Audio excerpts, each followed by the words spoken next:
इस वीडियो में आप जानेंगे शिव शिष्य बनने का कुछ नियम। हर हर महादेव, नमः शिवाय। ऐसा कहा जाता है लेकिन समझना कठिन है।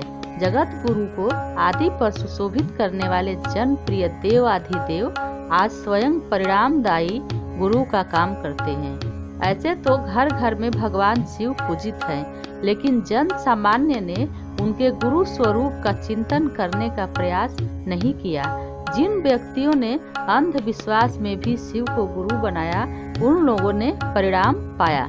आज भी महागुरु शिव के शिष्य बनकर आध्यात्म की कुंजी प्राप्त कर सकते हैं। चलिए अब शिव शिष्यता ग्रहण करने के 3 सूत्र मैं आपको बताती हूँ। प्रथम, हे शिव, आप मेरे गुरु हैं। मैं आपका शिष्य या शिष्या हूँ। मुझ पर दया कीजिए। इसे रात्रि सोते समय एवं जागते समय कम से कम 5 बार मन ही मन बोले। शिव शिष्यता ग्रहण करने के 3 सूत्र आइए मैं आपको बताती हूँ। पहला है, हे शिव, आप मेरे गुरु हैं। मैं आपका शिष्य या शिष्या हूँ। मुझ पर दया कीजिए। इसे रात्रि सोते समय एवं जागते समय कम से कम 5 बार मन ही मन बोलें। और दूसरा है, शिव के गुरु स्वरूप की चर्चा सुने तथा अपने खाली एवं बेकार समय में शिव गुरु की चर्चा करें। तीसरा है, नमः शिवाय का जाप 108 बार अपनी सुविधा के अनुसार रोज अवश्य करें। और यहीं पर कलाई में 12 दाने रुद्राक्ष का कंगन अवश्य पहने। यह आवश्यक नहीं है, लेकिन नए शिव शिष्यों के शिव भाव में सहायक होने के साथ साथ स्वास्थ्य के दृष्टिकोण में लाभदायक है। और यहीं पर भजन का कोई शर्त नहीं है, चिकित्सीय दृष्टिकोण को ध्यान में रखा जाना चाहिए। अब आइए जानते हैं किस व्यक्ति को शिव शिष्य बनना चाहिए। शिव को गुरु मानने की इच्छा करने वाले के नाम को घोषित उपलब्ध एवं 2, 3 या 5 शिव शिष्य मिलकर इन शब्दों को करना है। पुत्र श्री शिव को अपना गुरु माना है। शिव के अंतरिक्ष साम्राज्य में यह शुभ सूचना दर्ज हो, दर्ज हो, दर्ज हो।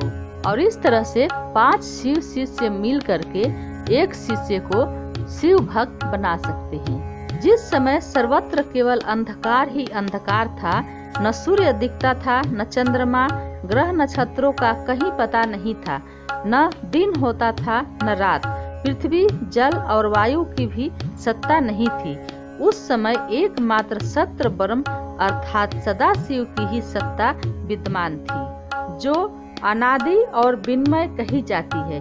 उन्हीं भगवान सदाशिव को वेद, पुराण और उपनिषद तथा संत महात्मा आदि ईश्वर तथा सर्वलोक महेश्वर कहते हैं। एक बार भगवान शिव के मन में सृष्टि रचने की इच्छा हुई। उन्होंने सोचा कि मैं एक से अनेक हो जाऊं। यह विचार आते ही सबसे पहले महेश्वर शिव ने अपनी पराशक्ति अंबिका को प्रकट किया तथा उनसे कहा कि हमें सृष्टि के लिए किसी दूसरे पुरुष का सृजन करना चाहिए, जिसके कंधे पर सृष्टि संचालन का महान भार रखकर हम आनंद पूर्वक विचरण कर सके।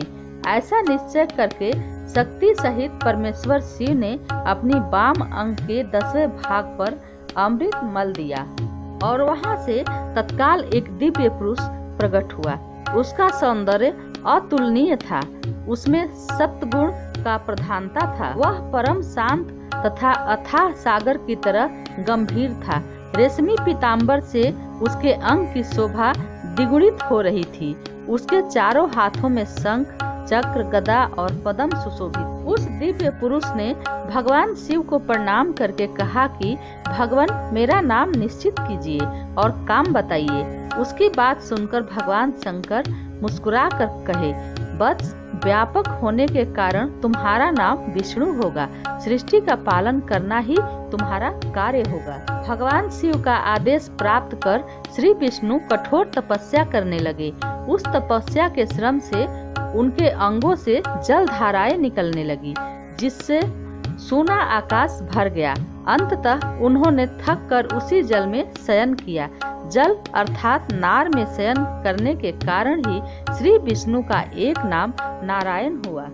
तदंतर सोए हुए नारायण की नाभि से एक उत्तम कमल प्रकट हुआ। उसी समय भगवान शिव ने अपने दाहिने अंग से चतुर्मुख ब्रह्मा को प्रकट करके उस कमल पर डाल दिया।